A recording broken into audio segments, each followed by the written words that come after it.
আমরা চাই আজকের এই সংবাদ সম্মেলনের মাধ্যমে বাংলাদেশের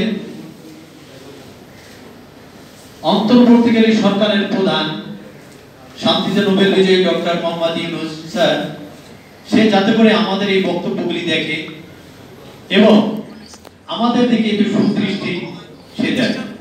কিন্তু তার এই দৃষ্টি দেওয়ার ক্ষেত্রে কয়েকটা ধাপ, কয়েকটা মাধ্যম আছে।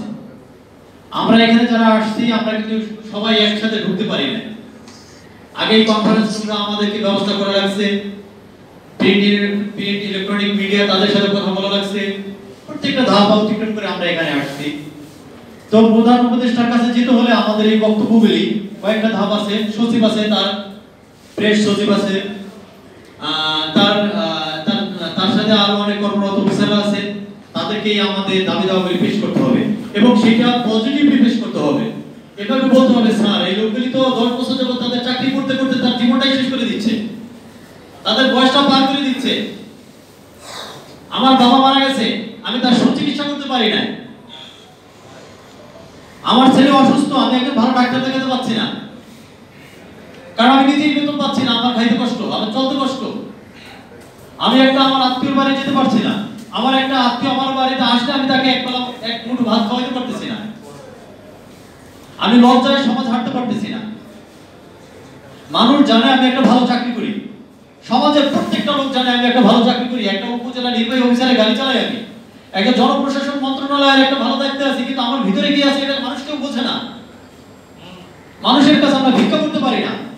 যদি পারতাম মানুষের কাছে রাস্তায় দাঁড়িয়ে ভিক্ষা করতে, তাহলে সেটাও করতাম, কিন্তু পারি না। একটা আত্মসম্মান আছে, একটা জায়গায় চাকরি করতে করতে একটা সম্মানের জায়গায় গিয়ে দাঁড়িয়েছি। তো আমাদের এই বক্তব্যগুলি আমরা চাই প্রধান উপদেষ্টার সাথে যারা আছে তারা আমাদের দিকে নেক নজরে তাকিয়ে সুন্দরভাবে উপস্থাপন করে আমাদেরকে সরকারি রাজস্ব খাতে নিয়োগ দেওয়ার ব্যবস্থা করুন। কারণ আমাদের বয়স নেই, আমাদের বয়স চলে গেছে, আমরা পরীক্ষা অ্যাটেন্ড করতে পারবো না। আমরা বিগত দিনে পরীক্ষা অ্যাটেন্ড করেছিলাম আমি জনপ্রশাসন মন্ত্রণালয়ের একই পদের জন্য। আমরা রিটেনে ভালো করেছি, আমাদেরকে আশ্বাস দেওয়া হয়েছিল ভাবে আপনারা রিটেনে পাস করে, আপনারা ফিল্ড টেস্টে পাস করে আপনাদেরকে নেওয়া হবে, আপনাদেরকে অগ্রাধিকার দেওয়া হবে। আমরা আমাদের অগ্রাধিকার সম্পূর্ণভাবে পালন করেছি। আমরা যারা এখানে দায়িত্ব পালন করছি প্রত্যেকটা ছেলেমেয়ে শিক্ষিত, কিন্তু আজকে শিক্ষার আমাদের কোনো মূল্য নাই। বিগত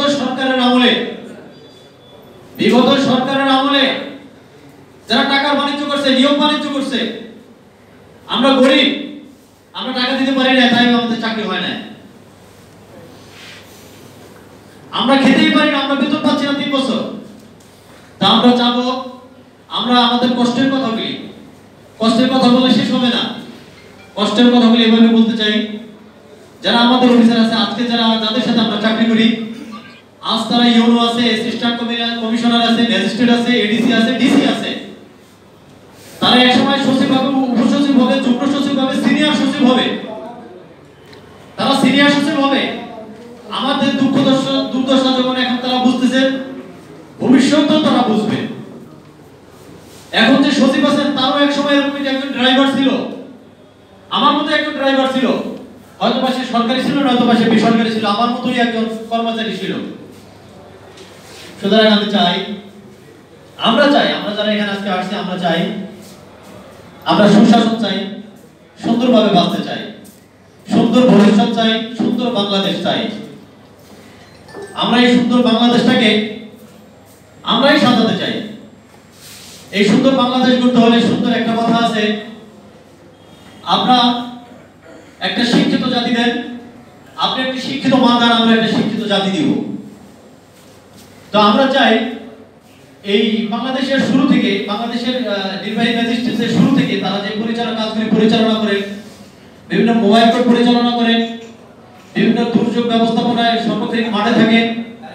বিগত করোনাকালীন সময়ে আমরা অনেকে এখানে ম্যাক্সিমাম লোক করোনার সময় মাঠে ছিলাম, যেখানে ডাক্তার পালিয়ে গেছে হাসপাতাল থেকে, করোনা হয়ে গেছে, মা পালিয়ে গেছে তার সন্তান থেকে, বাবা পালিয়ে গেছে তার বাড়ি থেকে, ভাই পালিয়ে গেছে তার এলাকা থেকে, কোনো লোক এলাকায় ঢুকতে দেওয়া হয় না।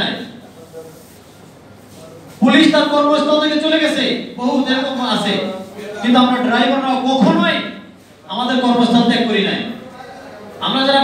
সময় মাঠে ছিলাম, প্রত্যেকটা রোগী ম্যাক্সিমাম রোগী করোনা আক্রান্ত হয়েছে। আমি নিজে করোনা আক্রান্ত হয়েছি, আমার আরো যারা সহকর্মী আছে তারাও করোনা আক্রান্ত হয়েছে। আমাদের জীবনের মায়া ত্যাগ করে আমরা করেছি। আমরা রাতের বেলা মোবাইল কোর্ট পরিচালনা করি, সেখানে 2 জন ফোর্স থাকে, শুধু 2 জন 3 জন পুলিশ থাকে।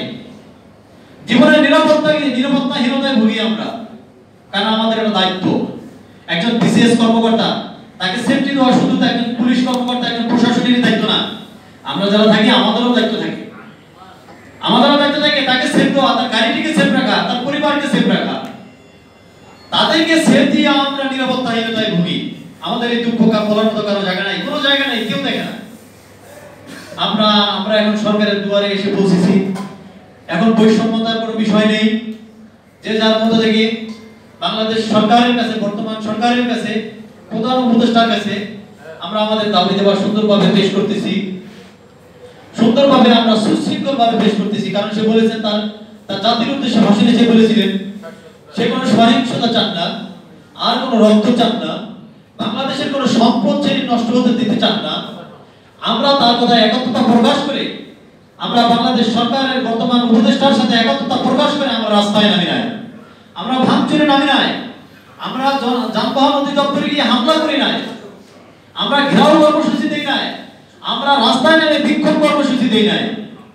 আমরা সংবাদ সম্মেলন করেছি, যাতে করে আমরা আমাদের দাবি দেওয়া এখান থেকেই পেশ করে তাদের কান পর্যন্ত, তাদের হৃদয় পর্যন্ত, তাদের হৃদয়ে মর্মাহত করে তারা যেন আমাদের ব্যথায় ব্যথিত হয়ে আমাদের কথা চিন্তা ভাবনা করে আমাদেরকে সুন্দরভাবে জীবনযাপন করার, আমাদের ছেলে সন্তান মা বাবাকে নিয়ে বাঁচার একটা রাস্তা তৈরি করে দেয়। ধন্যবাদ সবাইকে, ধন্যবাদ। আবার ধন্যবাদ দিচ্ছি প্রিন্ট, ইলেকট্রনিক মিডিয়া এবং যারা সাংবাদিক ভাইরা আছেন সবাইকে। আমি আবার বক্তব্য এখানেই শেষ করছি। বাংলাদেশ জিন্দাবাদ। আসসালামু আলাইকুম। আপনি সহ আপনাদের কিছু নাম বলেন, আপনি সহ আপনাদের নামগুলো বলেন যারা আছেন দাঁড়িয়ে। আমি মাদারীপুর উপজেলা নির্বাহী অফিসার, মাদারীপুর সদর উপজেলা নির্বাহী অফিসারের গাড়ি চালক। আমি মাদারীপুর জেলা থেকে আসছি। আমার নাম আবু তালহা। আমি এখানে প্রায় 7 বছর যাবত আছি কর্মরত। এই 7 বছর যাবত আমি এখানে কর্মরত আছি এবং কি দুঃখের কথা বলবো, এই এত নিষ্ঠার সাথে কর্ম পালন করি যে আমাদের ছুটি দেওয়া পর্যন্ত হয় না। আমরা ঈদে পর্যন্ত একদিনের জন্য ছুটি পাই না, আমাদের বেতন পাই না। আমরা 3 বছর যাবত বেতন পাই না, 3 বছর যাবত বিনা শ্রমে আমরা কাজ করতেছি। আমাদের ডিউটিতে আসার সময় আছে, যাওয়ার সময় নেই। সকাল 7টা থেকে 8টার মধ্যে ডিউটি লাগাই, রাত্র 12টা, 1টা, 2টা, 3টা এমন আছে সারা রাত মোবাইল কোড করতে করতে চলে যায়। আপনারা জানেন বাংলাদেশে বর্তমানে সময়ের সবচেয়ে বড় একটা আতঙ্কের বিষয় হলো ট্রেজার, বালি উত্তোলন। নদীমাতৃক এলাকায় সবচেয়ে ভয়ঙ্কর একটা জিনিস, সেটা হলো বালি উত্তোলন।